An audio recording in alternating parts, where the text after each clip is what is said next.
So let's have a look at what we call the single disk, which is part of a hard drive.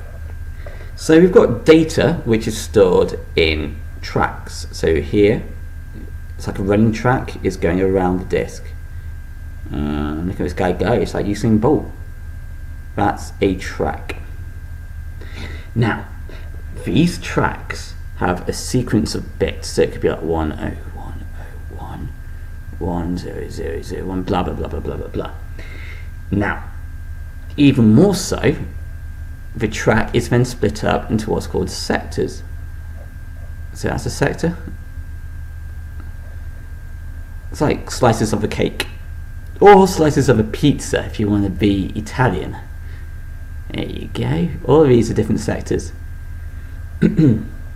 Now, each sector, well, before we talk about that, the bits are literally then formatted into their sectors. So these bits are part of this sector, these bits are part of this sector, these bits are part of this sector.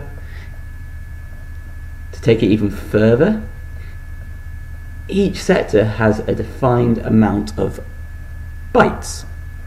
So this would have, in this case, let's add a few more bits. 111. That'll be a byte. This one might have 0 bytes. This one might have, if I could write more, 2 bytes. Whoa, didn't mean to do that, didn't mean to do that, didn't mean to do that, didn't mean. Not good. There you go. So let me go over that again. The bits are formatted into sectors. Each sector has a defined amount of bytes. The sector is actually the smallest unit of storage on a hard drive. So each sector, so let's go to this one now. This is the sector here, and the sector is the smallest amount of storage on a hard drive. Now let's imagine that I've just written a story, and we'll call it The Levin Games. Sounds good. It's about a world where war is no longer there. Instead, you have games where each sector, oh, okay, that's quite cool actually, sector, like in, anyway, each sector has to represent, and they kill each other. Yeah.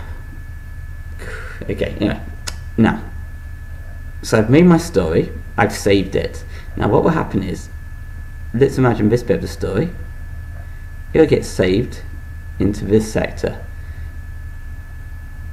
This bit of the story, which is like the middle bit, might get saved into this sector. The beginning might get saved into this sector.